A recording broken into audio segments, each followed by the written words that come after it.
igbákejì ààrẹ àná ọ̀jọ̀gbọ́n Yẹmí Ọ̀ṣínbàjò òun àti sọ̀rọ̀ ó ti ṣe ìdárò ọ̀gá ẹ̀ tó sì rántí àwọn nǹkan táwọn méjèèjì tí wọ́n máa jọ sọ àti ọ̀rọ̀ tí Muhammadu Buhari ìyẹn ọ̀gá ẹ̀ tó ṣẹ̀ṣẹ̀ dolóògbé tó fẹ́ràn láti máa sọ bí nǹkan bá yà lẹ́nu tàbí tí nǹkan bá jọ lójú tí Ọ̀ṣínbàjò sínú lásìkò tí wọ́n ń gbé òkú ààrẹ àná náà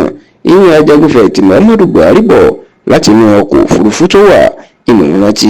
ọ̀rọ̀ tí Buhari tí ò bá sọ kálọ̀ lórí nǹkan bẹ́ẹ̀ nígbà ayé ẹ̀.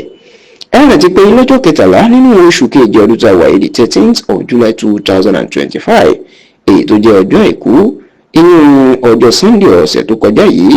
inú gbogbo Nàìjíríà ló máa gbé títí nígbà tí ààrẹ àná tó ṣèjọba orílẹ̀-èdè yìí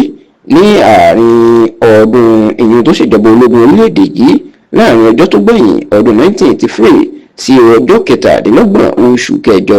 ọdún 1985 àti tó tún ṣe ìjọba ààrẹ alágbádá láàrin ọdún 2015 sọdún 2023 ìran ajagunfẹ̀yìntì Muhammadu Buhari tó kú sílé ìwòsàn kan ní ìlú London lórílẹ̀‐èdè United Kingdom èyí tó fa ariwo ńlá káàkiri Nàìjíríà nítorí pé ìròyìn ikú ẹ̀ ó bá gbogbo ọmọ Nàìjíríà lójijì tó sì jẹ́ pé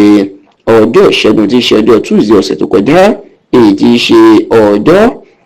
15 ní oṣù kejì ọdún tá a wà yìí the 15th of July 2025 iná ṣẹ̀ṣẹ̀ gbé òkú Muhammadu Buhari wá láti òkè òkun tó sì jẹ́ wípé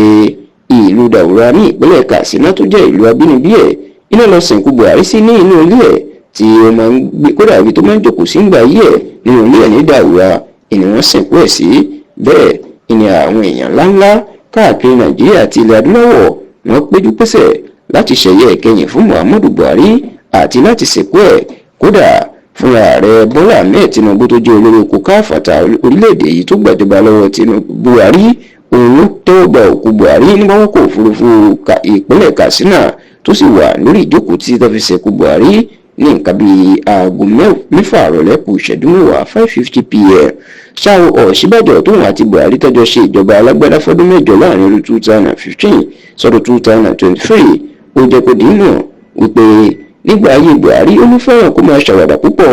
ó ní ṣùgbọ́n tí nǹkan bá ya Buhari lẹ́nu tàbí orí nǹkan mọ̀ ó ní èdè òyìnbó kan tó máa ń sọ ni pé oh my good God ìyẹn ìwọ Ọlọ́run mi ò ó ní Buhari fẹ́ràn kó máa sọ gbólóhùn yìí ó nígbà táwọn sì dúró pẹ̀lú ààrẹ Bọ́lá Ahmed Tinubu àti àwọn ààrẹ orílẹ̀-èdè ilẹ̀ adúláwọ̀ méjì pẹ̀lú àwọn ààrẹ tẹ́lẹ̀ orílẹ̀-èdè adúláwọ̀ bíi 3 táwọn ń retí òkú Buhari ní pápákọ̀ òfurufú tó ń rí òbítíbitì èrò torí àwọn èèyàn lọ rẹ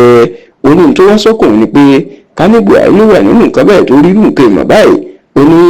ọ̀rọ̀ tó máa ń sọ pé my good God ó ní Buhari yóò sọ tí Ọ̀ṣínbàjò tó kọ ọ̀rọ̀ ìsórí ẹ̀rọ ayélujára Instagram rẹ̀ tó sì ní ká tó rẹ́rìn ó dìgbò ká tó rẹ́fọ̀n ó dọ̀dàn ká tó rí irú Muhammadu Buhari ó dojú àlá ó tó dayé àtúwá.